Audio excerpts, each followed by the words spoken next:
नमस्कार, आप देख रहे हैं द पटना फोरम। मैं हूं आपके साथ सत्यम। एक बड़े खुलासे के साथ आपके सामने मैं फिर से उपस्थित हुआ हूं। ये खुलासा आप देखेंगे तो चौंकेंगे। हालांकि आप लोग को आदत पड़ चुकी है खुलासा सुनने की और देखने की, उस पर आप रिएक्ट नहीं करते हैं, ना एक्शन लेते हैं। लेकिन मेरा कर्तव्य है कि मैं आपके सामने में जो समाज की कुरीतियाँ या बुराइयाँ हैं उसको लाऊँ। सुनने में बड़ा अच्छा लगता है, ये मेरा लाइन जो है वो आपको बहुत सुनने में अच्छा लग रहा होगा, लेकिन इसके बाद आप स्किप करेंगे, क्योंकि इस तरह की खबरें लगातार सुबह से शाम तक आती है। बनावटी खबरों के साथ, मिलावटी खबरों के साथ गुम हो जाती है हमारी खबर।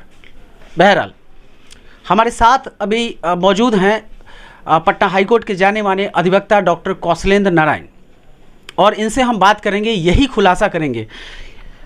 इन्फॉर्मेशन हमें मिला कि बिहार स्वास्थ्य विभाग में एक बड़ा घोटाला सामने आ रहा है। घोटाला तथ्य के आधार पर ये हमें बताएंगे, इसलिए मैं इनके पास आया हूँ। चलिए परिचय करवाता हूँ। सर, बहुत स्वागत है पटना फोरम पे। सर्वप्रथम तो आपके चैनल पटना फोरम के प्रति मैं आभार व्यक्त करता हूं, साथ ही आपके जैसे नौजवान पत्रकार के प्रति भी मैं हार्दिक बधाई निवेदित करता हूं। धन्यवाद सर। सर, क्या मसला क्या है? आपने जो बताया था कि स्वास्थ्य विभाग में इस तरह की लगातार घोटाले सामने आ रहे हैं, लेकिन लोग एक्शन नहीं ले रहे हैं, सरकारें सोई हुई है। तो ये कौन सा नया प्रकरण है जो आपके पास तथ्य आया है? आपने बताया था कि ईमेल वगैरह भेजा गया, क्या है सर? थोड़ा बताएं डिटेल में। देखिए, मैं एक चीज़ आपको बता रहा हूं कि हमारे द्वारा ये किया गया, उजागर किया गया, सही बात है। ठीक है। क्यों? देखिए, हम वर्तमान सरकार जो फर्जी सुशासन, मैं फर्जी सुशासन कहता हूँ, ये तो एक कुशासन है। फर्जी सुशासन के खिलाफ लगातार 12 वर्षों से मैं लड़ रहा हूँ। 5 साल तक मैं भी नीतीश कुमार का मुरीद था उस समय, लेकिन उसके बाद इनका जब चरित्र देखा। हाँ, तो क्या ऐसा हुआ कि आप मुरीद से फिर विद्रोही बन गए? ये व्यक्ति पहले नहीं लगता था, पहले मुख्यमंत्री बनने के चाहत में अपने को बहुत ईमानदार शो किए, अच्छा भी लगा, क्योंकि बिहार में जो उस समय रियल में जंगल राज था, हम लोग पीड़ित थे, सब लोग साथ आए। लेकिन ये 5 साल के बाद व्यक्ति बिहार के लिए काम नहीं किए, ये सिर्फ नालंदा में सिमट गए और एक जाति विशेष में सिमट गए, अपने जाति में सिर्फ सिमट गए, और बिहार को जाति की राजनीति में इन्होंने तब्दील कर दिया। तो बड़ा एलर्जी हुआ, लड़ने लगे। आज देखिए घोटाले का रूप, हर एक घोटाला, एक घोटाला नहीं है तो स्वास्थ्य विभाग का 340 करोड़ का घोटाला मैंने लेबोरेटरी अपग्रेडेशन घोटाला का जांच का आदेश पटना हाईकोर्ट में 20 फरवरी 2020 को दिलवाया, पटना हाईकोर्ट के चीफ जस्टिस के बेंच से।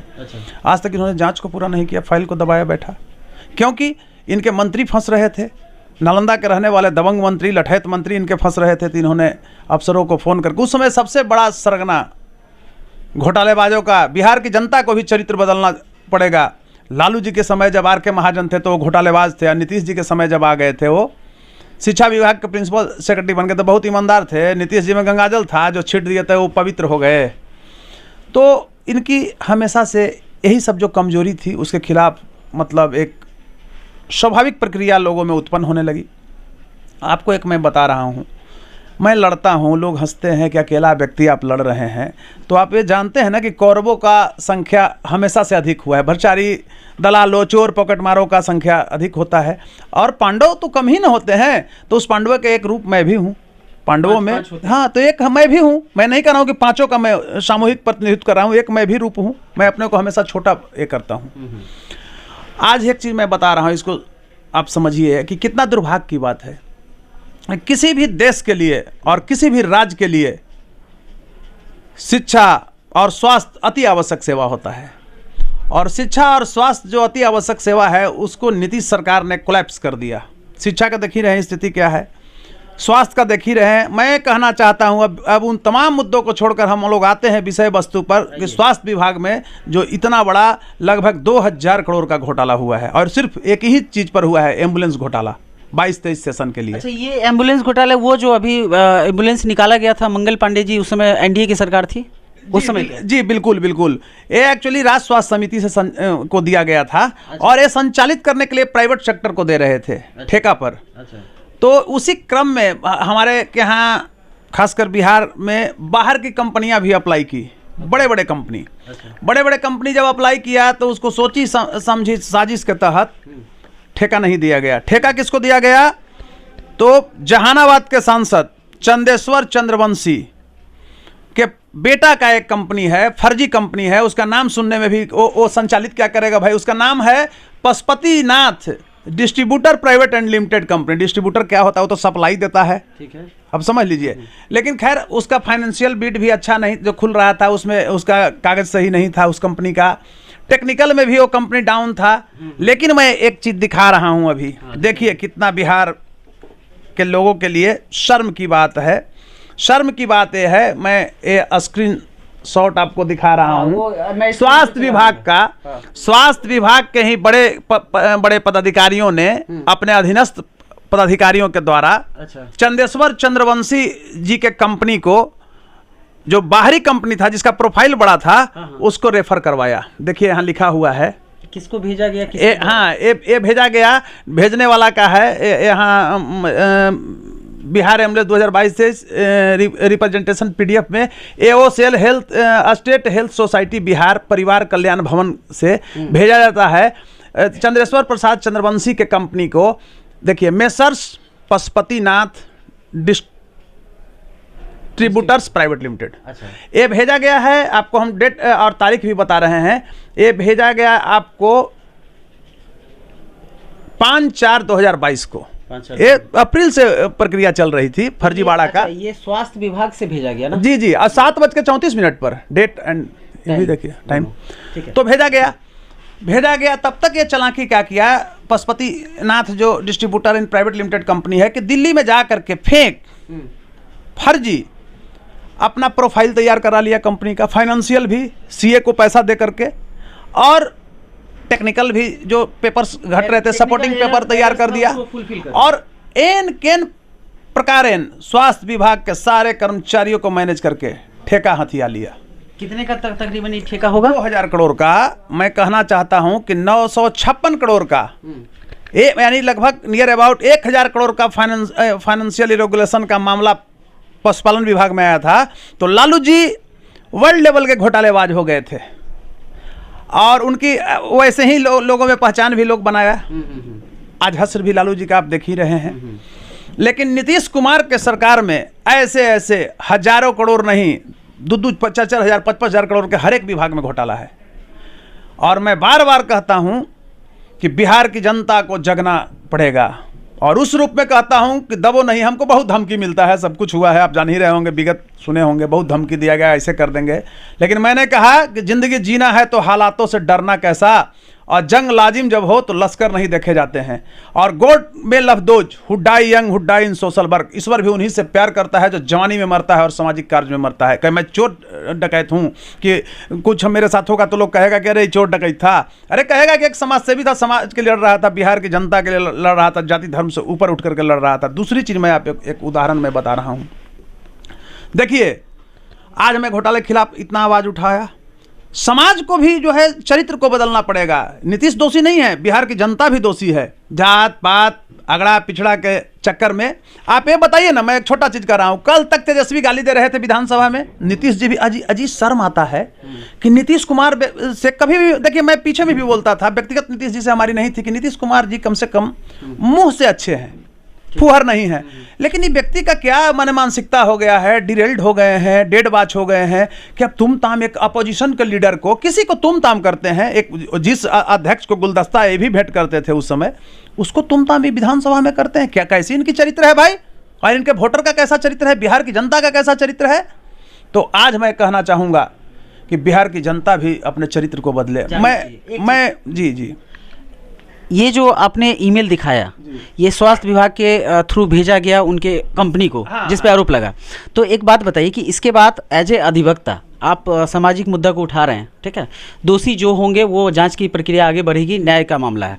तो अब आप इसके अलावा जो मीडिया में हमसे आपकी बात अभी हो रही है, इसके अलावा आप टेक्निकली क्या इस पे एक्शन लेंगे? देखिए मैं बता रहा हूँ, आपको बता चुके हैं कि मैं आज टुडे ऑनलाइन फाइलिंग मैंने कर दिया रीट, ठीक है, पटना हाई कोर्ट में स्वास्थ्य विभाग के सारे पदाधिकारियों और उसकी जो फाइनेंशियल रेगुलेशन का जो मामला है उसके खिलाफ।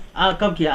आज किए हैं टुडे, ठीक है, और आज अप्रूव्ड होगा, कल हम इस पर हार्ड कॉपी जमा करेंगे, जल्द इसको हम ला रहे हैं जस्टिस साहब के बेंच में, और इस पर बहस कराएंगे, और दोषियों को सलाखों के पीछे भेजवाने के लिए और उनके कंपनी को ब्लैक लिस्टेड कराने के लिए, और इस सरगना में जो भी शामिल हैं, जो ईमेल किसने भेजा, मैं मांग करता हूं कि वहां के बड़े बड़े अपराधी, सेक्रेटरी, प्रिंसिपल सेक्रेटरी, सारे लोगों पर FIR दर्ज होना चाहिए।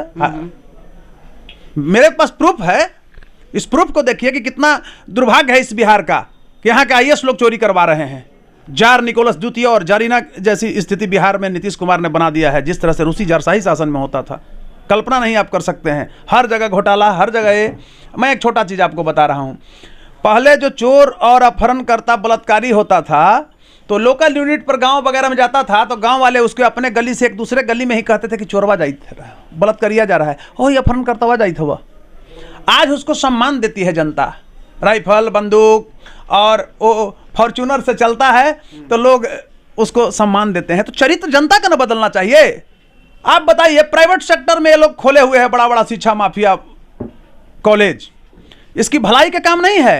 ये ठगता है। कोई कॉलेज के नाम पर जमीन आवंटित उद्योग के नाम पर लिया है, उसमें कॉलेज चला रहा है। कोई ब्यूटी पार्लर खुलवा दिया है, कोई अयासी का धंधा वहां बनाए हुए है। तो समाज नहीं जानता है। अभी मैं गया से चुनाव लड़ रहा हूं, आपको मैं बता रहा हूं। चुनाव लड़ने जाए तो कह रहा है कि फलना पैसवा से तू तनी कमजोर पड़ा हुआ, ऐसे तो विद्वान सबसे तू ही हो, जो वहाँ के भाषा है। गया स्नातक सेमएलसी का चुनाव में लड़ रहा हूँ, ग्रेजुएट। तो बताइए कि जनता का चरित्र जो है, हमारा सब गुण, सब पढ़े लिखे हुए, अपने भी कह रहा है कि इतना किताब लिख, पैसा नहीं होगा तो नहीं देंगे। बताइए चरित्र। तो चोर चुहाड़ को जनता जिता रही है। तो नीतीश कैबिनेट में देखिए ना भाई, एक मंत्री भी है जो बढ़िया से एक ड्राफ्टिंग पढ़ सकते हैं। आप देखिए, आप चरित्र देखिए। कल तक तेजस्वी जी घोटालेबाज थे, जंगल राज था। तो भाई हम तो बार बार कह रहे हैं नीतीश जी के 5 साल के बाद कि वो जंगल राज था, वो छोड़ दीजिए, लालू जी का भय मत दिखाइए। लेकिन आज तो नीतीश कुमार ने बिहार में महाजंगल राज बनाया। तो क्या है, अब तो ये ना हो गया बिहार के लिए पत्रकार महोदय कि जंगल राज वाला और महाजंगल राज वाला दोनों एक हो गया। तो अब हम जाएं तो जाएं कहां भाई, जनता उग रही है। आज एक सांसद, जनता दल यूनाइटेड का नेता, और आरजेडी भी सरकार में है, आरजेडी वाले भी कोई बोल रहे हैं, कांग्रेस वाले बोल रहे हैं, कांग्रेस वाले के मुंह में जाब लगा हुआ है। ये लोग के रोड पर उतरना चाहिए था कि बताइए ये चुहाड़ जो है कंपनी संचालित करने वाला डकैत, इसको कैसे ठेका दे दिया गया। विधानसभा में इस पर क्वेश्चन उठना चाहिए था। तो ये लोग सत्ता बचाने के लिए कोई नहीं बोल रहा है। बताइए, और सत्ता का सारा खेल है, सब खेल है। और 2000 करोड़ रुपया का टेंडर है, आप समझ ही रहे होंगे। एम्बुलेंस वाले करते हैं क्या, ये नहीं का एम्बुलेंस का घटना बता रहे हैं, शायद लिया है कि ये लोग 9 या 10 रुपये फिक्स किए हुए हैं पेशेंट से, उसके एवज में और ऊपर से भी पैसा लेता है। बताइए तो क्यों प्राइवेट सेक्टर को, क्या इनको अपना संचालित नहीं करना चाहिए? प्राइवेट सेक्टर में देते, बाहर की कंपनी थी, उसको मानक अच्छा रहता, नहीं होता उसका जब्त करते, जो कौशन मनी था उसको ब्लैक लिस्टेड करते। तो इसको तो देना था ये लंपट किस्म के लोगों को, घोटालेबाजों को, जो फर्जी। मैं मांग करता हूं आपके चैनल से, अभी तो वही न्यायालय से भी मैं मांग करता हूं, आपके चैनल के माध्यम से मैं आम जनमानस में उस आवाज़ को बुलंद करना चाहता हूं। सरकार जो जिस तरह से गेम प्लानिंग कर रही है कि ये बताइए आप लोग, क्या 2000 करोड़ रुपया कोई नीतीश जी का घर का पैसा नहीं ना है? वो जनता के, हमारे आपके, अगर बिजली बिल 100 रुपया, 200, 400 रुपया अगर किसी का बाकी रहता है तो सरकार बुलडोजर लेके पहुंच रही है कि आप दीजिए, नहीं तो हम उखाड़ लेंगे आपका दरवाज़ा। वो पब्लिक का पैसा, किसान के पैसा, मजदूरों का पैसा का टैक्स का, और 2000 करोड़ रुपया का टेंडर दे दिया गया स्वास्थ्य विभाग के कर्मचारियों के द्वारा मैनेज करके जहानाबाद के सांसद के कंपनी को। पशुपतिनाथ डिस्ट्रीब्यूटर, प्राइवेट डिस्ट्रीब्यूटर नाम से भी आप देखिए, ये लोग बाद में जो कंपनी एक्ट होता है उसमें जोड़ा है नाम। डिस्ट्रीब्यूटर का क्या काम है बताइए? वो डिस्ट्रीब्यूशन हो रहा था। डिस्ट्रीब्यूटर में बताइए क्या काम है? अरे वो दवा बेचता है, कागज बेचता, कलम बेचता, कोयला बेचता, कोयला का वो सब कंपनी है, कोयला माफिया ये लोग रहा है। तो कहने का अभिप्राय हुआ, मैं कहता हूँ, मैं खुल करके कहता हूँ कि उसके टेंडर को रद्द कर दिया जाए, क्योंकि हमारा समाज कलंकित होता है, यानी बिहारी कलंकित होता है, इससे हमारी प्रगति रुकती है बाहर के स्टेटों में। तो ऐसे घोटालाबाज के खिलाफ, ऐसे घोटाले के खिलाफ हम लोग के आवाज़ को जाति धर्म से ऊपर उठ करके और एक मुहिम पर आके बुलंद करना पड़ेगा नौजवानों को, और नहीं तो वही दशा होगा। आप देखिए ना, बीपीएससी में इतना लूट के खा गया सब, क्या हुआ बताइए? वो रंजीत रजक वगैरह जेल गया, 2 ही महीना में चार्जशीट नहीं करवाया और बेल मिल गया उसको। क्या है, सरकार को पता नहीं है कि रंजीत रजक कितना पैसा बनाया है? आप खुद समझिए, बिहार वासी हैं, एक वोट का राइट आपको भी है। मीडिया कर्मी है, ठीक है, जनमाध्यम का रूप है, लोकतंत्र के आप सच्चे प्रहरी हैं, चौथा स्तंभ है, लेकिन एक वोटिंग राइट तो है ना। आप खुद आकलन कीजिए कि ऐसे ऐसे लोगों को जनता जिता रही है। तो किस मुंह से आप कह रहे हैं कि सामाजिक समीकरण बनेगा और विकास होगा? जहां मापदंड ही चोर और अपराधी हो गए तो उस समाज का क्या हश्र होगा भाई? समाज में इसमें बिहारियों की 13 करोड़ बिहारियों की मैं बात कर रहा हूँ। देखिए, अब मैं कुछ चीज़ें आपको बताता हूँ। बताता ये हूँ कि माननीय अधिवक्ता का जो आरोप है और जिस कंपनी पे ये आरोप लगा रहे हैं, तथ्य के रूप में उन्होंने पेश किया कि स्वास्थ्य विभाग की ओर से एक ईमेल जाता है उस कंपनी को, जिस कंपनी को टेंडर देना होता है मैनेज करके, मतलब खिला पिला के, आम भाषा में रॉ फॉर्म में अगर मैं बोलूँ तो उसे मिलता है। सरकार के नज़रों में है सारा बात, मामला 2000 करोड़ का है। इसके बावजूद भी सरकार सोई है। माननीय अधिवक्ता ने कहा कि इन्होंने एक रीट फाइल किया है और मामला कहां तक आगे जाएगा, चूँकि इससे पहले भी ये मामले को, एक अन्य मामले को उठा रहे थे, जैसा आपने पूर्व में खबरों में देखा सुना। तो अब सवाल ये होता है कि अराजकता की स्थिति और जो यहाँ पे सरकारी तंत्र में जो घोटाले हो रहे हैं दिन ब दिन सामने आते हैं, लेकिन उस पर कार्रवाई नहीं होती है। तो आप जनता पे मैं छोड़ता हूं कि आप क्या निर्णय लेते हैं। पूरी खबर को देखने के बाद आपके मन मस्तिष्क में क्या चल रहा है वो हमसे आप साझा कीजिएगा। फिलहाल के लिए इतना ही। आप अपने विचार हमसे साझा कीजिए। आप देख रहे हैं द पटना फोरम, मैं हूं आपके साथ सत्यम।